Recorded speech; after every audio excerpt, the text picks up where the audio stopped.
여러분 MBTI 들어보셨죠? MBTI. 요즘에 뭐 자주 듣는 얘기 중에 하나가 너 MBTI가 뭐야? MBTI 어쩌고 저쩌고 무슨 유형, 뭐 J니 P니 뭐 그런 얘기들 듣습니다. 혹시 모르시는 처음 들으신 분들은 네이버한테 물어보면 다 가르쳐 주니까요. 한번 찾아보시면 좋겠고요. MBTI는 16가지 성격 유형을 검사하는 겁니다. 내가 어떤 성격인가. 마이어스와 브릭스라고 하는 그 모녀지간의 심리학자들이 만든 지표인데 성격 유형을 16가지로 나눠서 이렇게 검사하는 그런 내용입니다.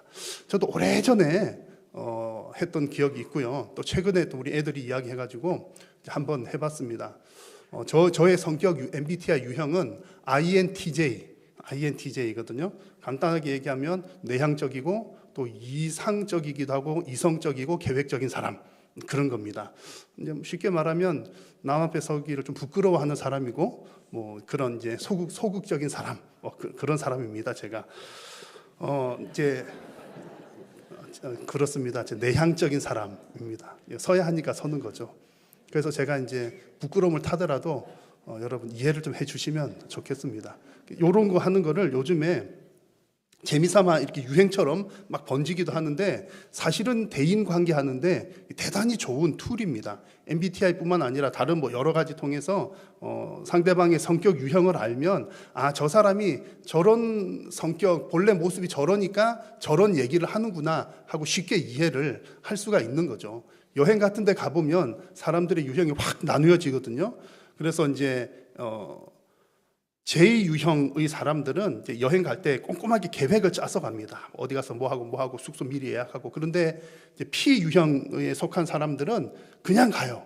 가가지고 막 얼렁뚱땅 부딪히고 뭐 하고 안 되면 또 뭐 그냥 그렇게 가고 하는데 이제 이런 사람들이 같이 가면 싸울 수도 있고 더 좋을 수도 있고 그런 거예요. 싸우는 경우는 이제 내 뜻대로 하려고 하면 싸우게 되는 거고 또 그냥 이제 계획 없는 사람이 계획 잘하는 사람 따라가면 아주 부드럽게 재미있게 잘 지내기도 하는 거죠. 여튼 상대방이 성격이 어떤 유형이다라고 알면 더 잘 대처를 하고 잘 관계를 유지할 수가 있습니다.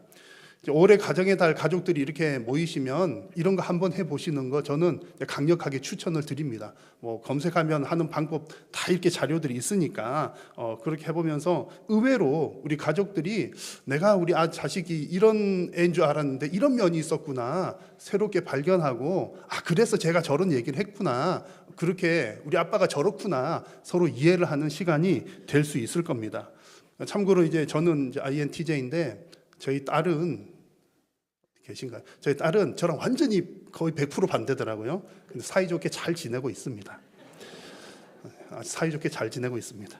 제가 오늘 MBTI 얘기 드린 거는 MBTI 얘기하려고 그런 게 아니고 WHCF 요것을 소개하려고 말씀을 드리는 거예요. MBTI는 서로 이제 유형을 성격을 알면 관계 형성에 매우 도움이 되는데 WHCF 이것은 예수님 믿는 사람, 성도들은 반드시 알아야 되는 거.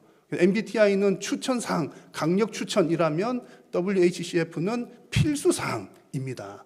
그러면 WHCF가 뭐냐 하면 누가 학자가 만든 건 아니고요. 제가 성경 읽다 보니까 영어 그냥 첫 글자를 따서 만든 거예요. 오늘 성경에 쭉 본문을 쭉 읽으셨잖아요. 그러면 아내들아, 남편들아, 자녀들아, 부모들아 나오는데 그거 첫 글자 딴 겁니다. Wives, husbands, children 그리고 fathers 해서 이 첫 글자를 따서 WHCF 그러니까 뭐 유명한 것은 아니니까 참고만 하시면 좋겠습니다.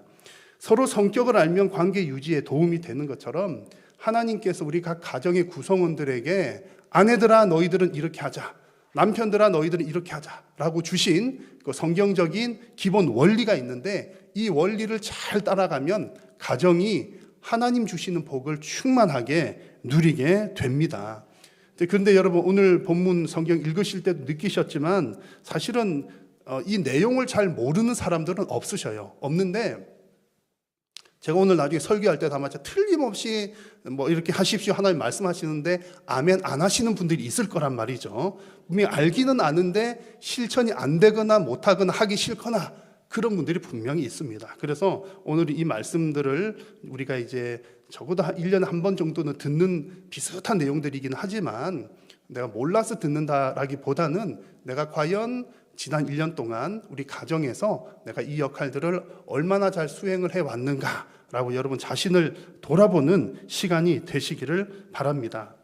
근데 요즘에 아까 잠깐 말씀드린 것처럼 1인 가정들이 많잖아요. 그래서 가정의 달에 무슨 설교하기가 사실은 쉽지 않습니다. 이렇게 부모에게 효도하십시오 설교를 하는데 우리 부모님 돌아가신 지가 30년 되었어요. 이런 분들도 많이 계시잖아요. 또 뭐 자녀들에게 이렇게 하라, 또 남편들에게 이렇게 하라 그랬는데 옆에 가족이 없는 분들도 꽤 많으십니다. 그래서 이런 설교하기가 쉽지는 않지만 그래도 교회는 이 모든 것이 가능하더라고요. 왜냐하면 여기 계신 여러분들이 우리 모두의 가족이기 때문에 부모에게 어떻게 하라는 말씀을 들을 때는 우리 교회에 계신 우리 어른들에게 이런 마음을 가져라는 말씀이로구나. 또 자녀들에게 이렇게 하라는 말씀을 주실 때는 우리 교회 주일학교 자녀들이 내 자식인 것처럼 생각하면서 말씀을 들으시면 되는 거예요. 남편들에게 아내들에게 할 때는 옆에 계신 분이 내 아내인 것처럼 생각하면서 들으시면 곤란하니까 그건 안 될 것 같고요. 신랑 대신 예수님 생각하시면서 말씀을 받으시기를 바랍니다. 그래서 오늘 주시는 이 하나님의 말씀이 여러분의 가정을 든든하게 세우는 그런 복된 말씀 되시기를 간절히 소망합니다. 자, 먼저 첫 번째로 아내들에게 주시는 하나님 나라의 원리입니다. 그것은 남편에게 복종하라입니다. 그 봐요, 아무도 아멘 안 하시잖아요. 자, 아내들에게 주신 하나님 나라의 원리는 남편에게 복종하라입니다. 그래도 12분밖에 안 하셨네 지금. 자, 그런데 여러분 이 말씀을 들으면 인권에 관심이 있으신 분들은 아니 이게 도대체 무슨 내용이냐고, 요즘이 어떤 시대인데 아내가 남편에게 복종을 하냐고요, 이렇게 말씀하는 분들이 있을지도 모르겠습니다. 그런데 오늘 성경에서는 그냥 복종하라에서 끝나는 것도 아니고 이것을 두고 주 안에서 마땅하다라고 말씀을 합니다. 자, 이 18절의 말씀을 우리 여자 성도님들께서 큰 소리로 한번 같이 읽겠습니다. 시작.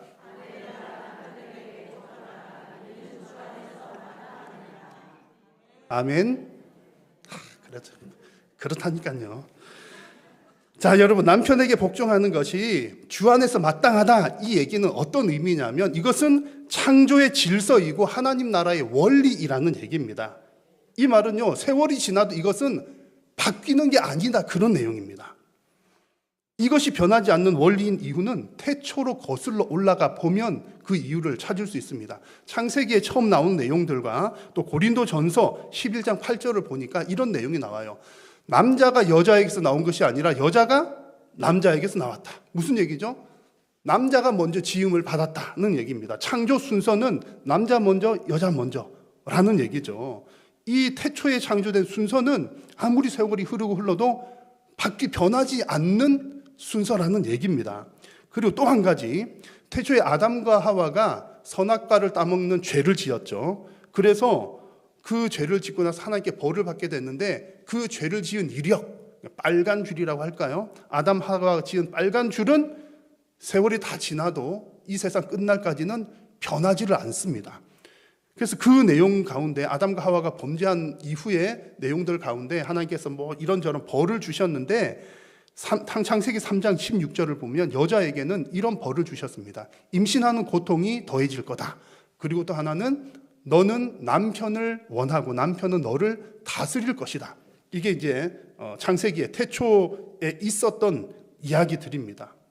하나님께서 벌 주셨다 그러니까 좀 듣기가 좋지는 않지만 여러분, 하나님이 이런 벌을 주셨다는 것은 이것도 하나님께서 우리를 그래도 아직까지 사랑하셔서 우리들이 앞으로는 죄를 짓지 않기 위해서 주셨다, 이렇게 받아들이면 되겠습니다. 죄 지었으니까 벌 받는다, 이 얘기도 맞는 얘기지만 하나님께서 이제 여자에게 해산의 고통을 주시면서 인류가 이 땅에 사는 동안은 계속 이 해산의 고통이 있잖아요. 그럴 때마다 뭐 생각하자는 거죠? 우리의 첫 어머니 되시는 하와가 이런 죄를 지었구나. 죄를 지은 결과가 이렇게 고통스럽고 죄의 결과가 이렇게 무서운 것이로구나. 그거 잊지 말고 계속해서 기억하라고 하나님께서 이런 벌을 주신 겁니다. 자, 남편을 원한다는 것도 비슷한 맥락입니다. 창세기에 나오는 이 구절에서 이제 여자에게 하는 얘기가 너는 남편을 원할 거다. 이 얘기는 원한다는 것은 사모한다는 뜻으로 이해하시면 됩니다. 사모한다. 그러니까 여자는 남편의 사랑을 더 갈망하게 되고 남편을 더 의지하게 되는 존재가 된다라는 뜻입니다. 약간 우스갯 말이긴 하지만 저는 이제 맞는 것 같아요. 여러분 한번 질문을 드려볼게요. 여자가 강합니까? 남자가 강합니까? 에이, 다 아시면서 왜? 남자들이 다 결정을 해도 집에 가면 다 바뀌잖아요. 여자가 강하시거든요. 여자가 강하시죠. 근데 이제 강하신 이유가 있는 거예요. 재료가 다르다는 거죠. 재료. 남자는 뭘로 만들어졌죠? 흙으로 만들어졌는데 여자는요? 갈비뼈로 만들어졌잖아요. 더 단단하다는 얘기입니다. 그럼 여자가 더 세다는 얘기고요. 그리고 또 하나, 이제 처음 하나님께 태초에 만드실 때 아담 만드시고 하와를 무슨 배필로? 돕는 배필로 만드셨잖아요. 여러분 누군가를 도와준다고 할 때 더 강한 사람이 약한 사람을 도와줍니까? 약한 사람이 강한 사람 도와줍니까? 강한 사람이 약한 사람 도와주잖아요. 그러니까 하나님께서 하와야 너 좀 아담 좀 도와줘. 그럴 때 이제 하나님께 이 말씀 하신 건 아니고 제가 이렇게 약간 상상을 해보면 아담 좀 약하니까 내가 너를 더 세게 뼈로 짠 해갖고 이제 이렇게 만들었으니까 너가 더 단단하니까 아담 좀 잘 도와줘. 그래서 여자가 더 세었더라 그런 얘기죠. 제가 생각할 때도 그렇습니다. 본래 여자가 더 센 것 같아요. 이제 그게 아직 쫙 남아 있는 거죠. 자, 그런데 아담과 하와가 범죄한 이후에 이제 하나님께 여자에게 벌을 주셨죠. 그래 아내를 향해서 너는 남편을 더 갈망하게 될 거다. 남편의 사랑을 더 애타게 찾게 될 거다. 그리고 남편이 너를 다스릴 거다. 더 세기는 여자가 더 세지만 남편이 너를 더 다스릴 거다. 이것이 하나님께서 태초에 있었던 그런 이야기입니다. 이 얘기가 뭐 전설 속의 이야기가 아니라 옛날에 있었던 무슨 얘기가 아니라 지금 그리고 마지막 심판날까지 계속해서 이어질 창조의 원리입니다. 하나님께 주신 질서, 원리라는 얘기죠. 그래서 에베소서 신약 성경 말씀에도 보면 남편이 아내의 머리됨이라는 표현이 나오잖아요. 남편은 가정의 머리, 아내의 머리가 되는 줄로 믿습니다. 아멘이 약하시잖아요. 보세요. 여러분 하나님께서 이런 원리를 만드신 이유는요, 가정의 질서를 위해서 이렇게 만드신 겁니다. 몸에는 각 기관이 있는데 머리가 두 개, 우리 모두가 다 머리가 될 수도 없고 모두가 다 손발이 될 수도 없는 것처럼 머리도 있어야 되고 손도 있어야 되고 다리도 있어야 됩니다. 마찬가지로 가정에서도 그 각 역할들이 있는데 하나님께서 남편을 머리로 세우셨다. 이게 원칙이라는 얘기입니다. 그래서 아내가 남편에게 복종한다는 것은 기분 나빠할 일이 아니라는 얘기죠. 노예가 주인한테 복종하듯이 여자 너가 선악과 먼저 따먹었으니까 너가 더 나쁘니까 너는 노예야 라고 하는 것이 아니라 사실은 서로 동등한 입장에서 가정을 더 잘 세우기 위해서 하나님께서 질서상 남편을 머리로 세우셨다. 그래서 여자가 더 단단하더라도 남자가 더 약하더라도 도와주어야 되는 입장이라 하더라도 남편을 머리로 삼는 것이 성경적인 원리인 줄로 믿습니다. 자, 여러분의 가정이 이와 같은 하나님의 질서대로 건강하게 세워지시기를 축복합니다. 자, 이제 두 번째로 남편들에게 주시는 하나님 나라의 원리입니다. 남편들에게 주시는 말씀은요, 아내를 사랑하며 괴롭게 하지 말라는 말씀입니다. 자, 우리 남자 성도님들께서 이 말씀을 큰 소리로 함께 읽겠습니다. 시작. 남편들아, 아내를 사랑하며 괴롭게 하지 말라. 아멘. 남자들은 아멘 잘하시잖아요. 대부분의 남편들은 사실 이런 명령이 없어도 다 아내를 사랑하고 아내를 괴롭히지 않을 줄로 압니다. 안 그런 남편들 하나도 없거든요. 사랑하니까 결혼까지 했죠. 또 결혼했는데 왜 굳이 아내를 괴롭힐 일이 있겠습니까? 그런데 왜 성경에서는 이렇게 너무 당연한 얘기를 남편들에게 중요한 원리로 제시를 하고 있을까요? 여러분, 남편들 엄청 중요한 내용입니다. 여러분, 하나님께서 남편들에게 이런 명령을 주시는 이유는 남편, 성도 남편, 하나님 백성된 남편이 아내를 사랑하는 것은 그저 그냥 인간적인 마음에서 우러나는 사랑을 더 넘어서서 예수 그리스도의 사랑으로 아내를 사랑해야 되기 때문입니다. 자, 여러분, 남자가 여자를 사랑하게 되는 이유가 뭐죠? 남자가 여자에게 사랑에 빠지는 이유 될 때는 뭐 여러 이유가 있겠지만 뭐 여자가 너무 예쁘니까 그 여자를 사랑하게 되기도 하고, 또 어떤 경우는 남자는 이제 여자가 너무 아주 예쁘니까 사랑하게 되기도 합니다. 남자들 아멘 하셔야죠.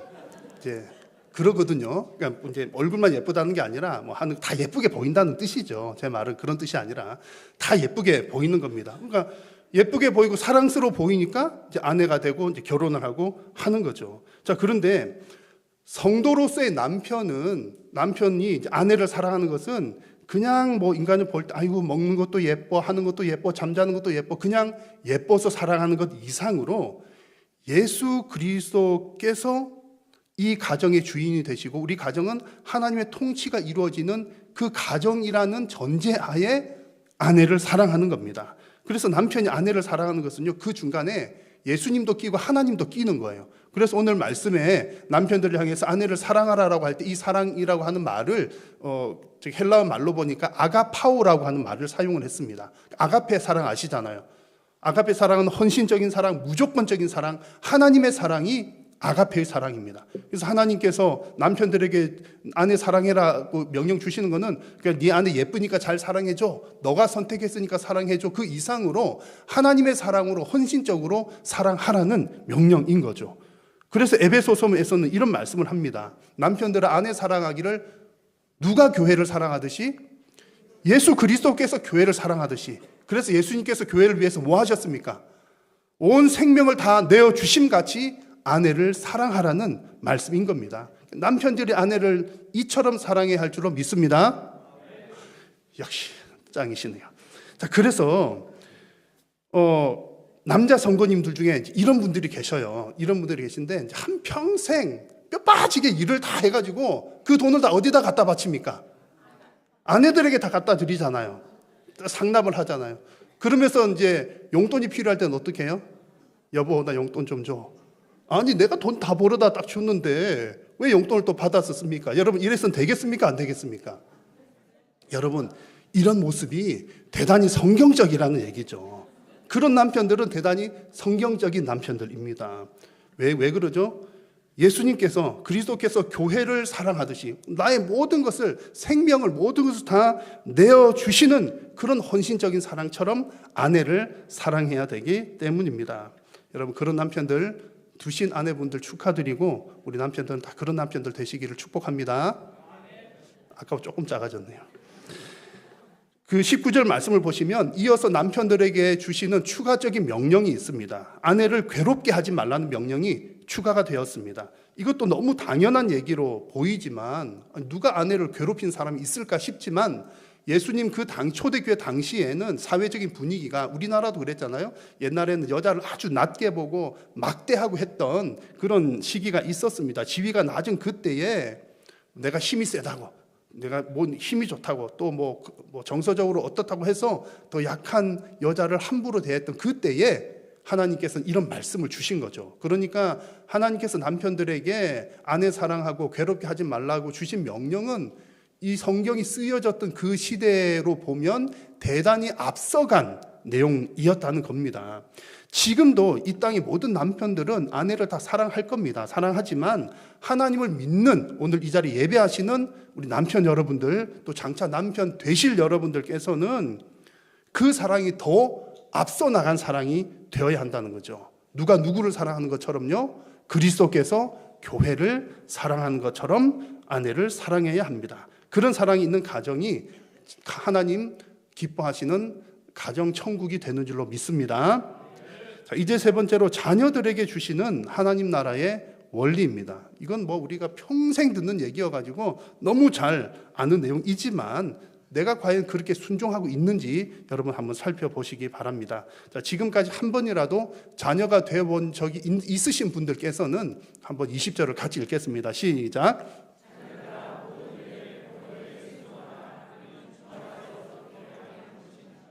아멘.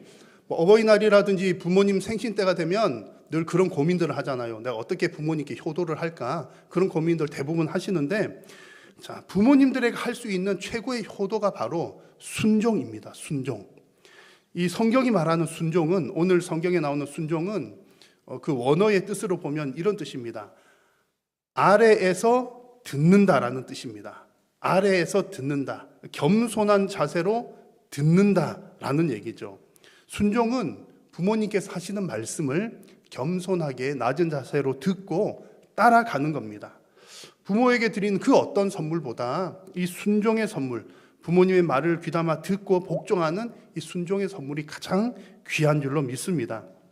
근데 부모님 말씀 듣고 순종하기가 사실은 생각보다는 어렵잖아요. 왜 어렵냐면 오늘 말씀에도 보시면 앞부분에 이제 이런 표현이 있었습니다. 무슨 일에 부모에게 순종하라고요? 모든 일에 부모에게 순종하라. 이게 어려운 겁니다.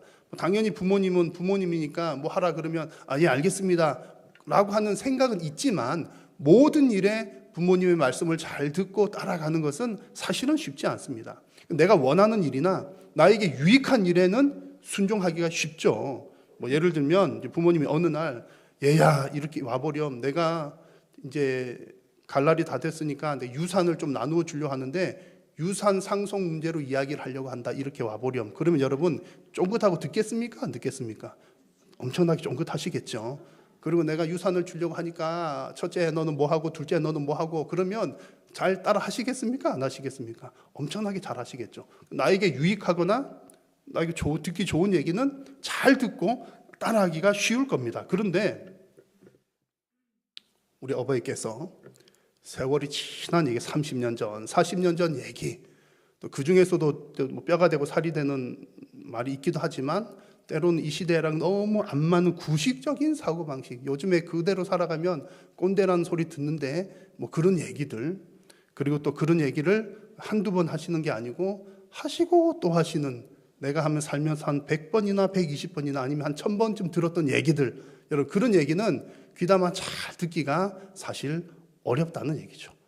또 내가 행하기 어려운 부모님의 부탁, 그런 것들은 참 어렵다는 겁니다. 그런데 지금 하나님께서 원하시는 부모 순종이 바로 이런 겁니다. 네가 할 수 있는 것, 너가 하고 싶은 것, 너에게 유익한 것만 잘 듣고 순종하라는 것이 아니라 모든 일에 듣고 순종하라는 것이 하나님의 뜻입니다.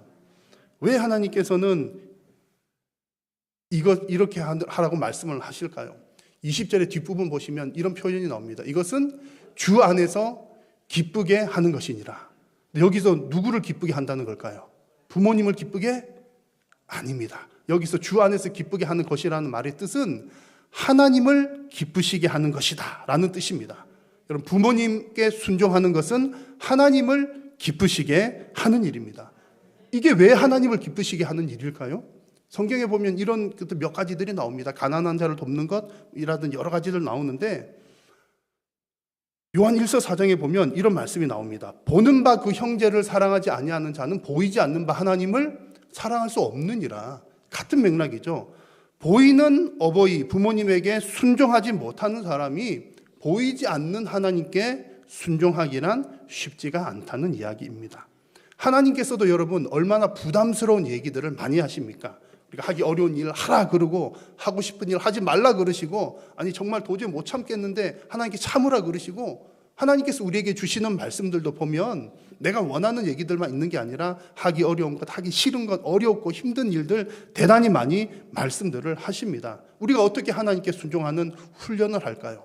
보이는 부모님에게 순종하는 것이 곧 하나님께 순종하는 훈련이 되는 줄로 믿습니다. 그래서 하나님께서는 부모 순종하는 것을 대단히 중요하게 보셔요. 그래서 얼마나 이게 중요했으면 10계명 가운데서도 이제 사람들 사이에서 지켜야 될 계명 중에 제일 첫 번째 나오는 것이 내 부모를 공경하라는 것이죠. 부모에게 순종하는 일입니다. 그런데 이것이 또 너무나 중요하니까 하나님께 그냥 너희들 부모에게 순종해, 여기서 그치는 것이 아니라 그렇게 부모에게 순종하면 하나님께서 큰 복을 주신다고 약속을 하셨습니다. 그 복이 바로 이 땅에서도 잘 되고 장수하는 복입니다. 사람들이 이 땅에서 뭐 선한 일을 하고서 복을 받는다라고 할 때 받을 수 있는 가장 큰 복이 부모 공경할 때 주어지는 복인 것입니다. 그래서 여러분, 부모님께 모든 일에 순종하는 여러분들이 되시기를 축복합니다. 부모님에게 순종하면서 하나님께 순종하는 법을 배우시기를 바라고, 그것을 통해서 하나님께서 주시는 땅에서도 잘되고 장수하는 복이 여러분 가정에 충만하게 넘치시기를 축복합니다. 자, 이제 마지막으로 부모들에게 주시는 하나님 나라 원리입니다. 그것은 자녀들을 노하게, 노엽게 하지 말라는 말씀입니다. 자, 마지막 21절을 같이 한번 읽겠습니다. 아비들아, 너희 자녀를 노엽게 하지 말지니 낙심할까 함이라. 아멘.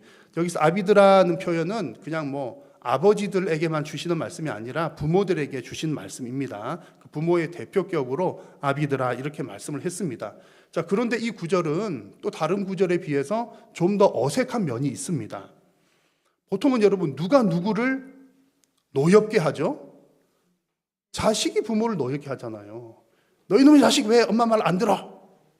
그런 경우들이 많지 않습니까? 자식이 막 말 안 들으니까 부모들이 화가 나가지고 막 그런 경우들도 있기도 하고요. 또 때로는 저는 한 번도 본 적은 없긴 합니다만 남편들이 아내들을 노엽게 하기도 해요. 그러니까 아내들이 여보! 막 그래가지고 막 그러기도 하고, 저 옆집에 막 그러더라고요. 그런 경우들이 있지만 부모가 자식들을 노엽게 한다는 것은 참 조금 이해가 하기가 쉽지는 않습니다. 자, 그런데 성경이 이렇게 말씀하는 거 보니까 이런 일이 많다는 거죠. 부모들이 자녀를 사랑하는 마음으로 한 얘기긴 하지만, 사랑하는 마음으로 한 행동이긴 하지만 그것이 자녀들을 노엽게 하는 경우들이 꽤 많다는 겁니다. 여러분, 왜 이런 일이 생길까요? 가장 중요한 것 한 가지는 자녀를 내 소유라고 생각할 때 이런 일이 생겨납니다. 자식을 내 자식이라고 생각할 때 이런 일이 일어나는 거죠. 자식을 보는 성경적인 관점은 무엇입니까? 내 자식이 아니라 하나님의 자식인 겁니다. 내가 배 아파서 낳은 자식이지만, 내 배를 통해서 나왔지만 하나님께서 나를 통해서 이 땅에 보내신 자식이 걔라는 거죠. 그러니까 하나님의 자녀인 겁니다. 그러니 당연히 내 자식은 내 뱃속에서 나왔다 할지라도 내 뜻대로가 아니라 하나님의 뜻대로 양육하는 것이 성도의 기본 원칙입니다. 대부분 부모님들은 이걸 좀 잊어버리죠. 아이를 어떻게 양육하죠? 내가 원하는 모양대로, 내가 못다 이룬 꿈을 이루도록 그렇게 자녀들을 양육하는 경우들이 꽤 많이 있습니다. 하나님께서 내 자녀들을 이 땅에 보내실 때는 하나님께서 그 아이가 잘할 수 있는 것, 뭐 한 것, 달란트, 은사들을 다 주셔서 보내시는데, 부모가 원하는 것과 그게 딱 잘 맞으면 다행이지만, 하나님은 이런 달란트를 주셨는데 부모는 이것을 원하게 되면 언밸런스가 생겨서 자녀를 힘들게 하고, 그리고 자녀들을 노엽게 하는 경우가 생기는 겁니다. 자녀들이 이런 노여움, 분노가 생기면 어떻게 될까요? 21절의 뒷부분을 보십시오. 뭐 할까 함이라? 낙심할까 함이라.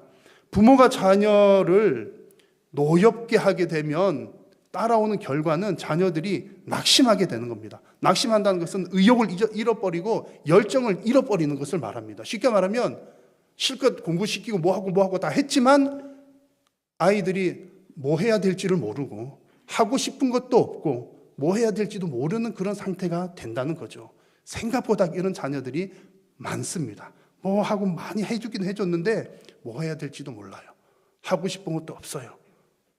그래서 여러분, 부모가 자녀를 노엽게 하는 것, 내 방식대로 키워서 자녀에게 분노가 쌓이게 되는 것은 하나님의 백성 하나를 낙심하게 하는 일, 그냥 직설적인 표현을 하자면 아이 인생을 망치는 일이 될 수도 있다는 얘기입니다. 그래서 하나님께서 우리 성도된 부모들에게 강력하게 말씀을 하시는 거예요. 그 아이는 내 자녀니까 너의 방식이 아니라 내 방식대로 키워야 해.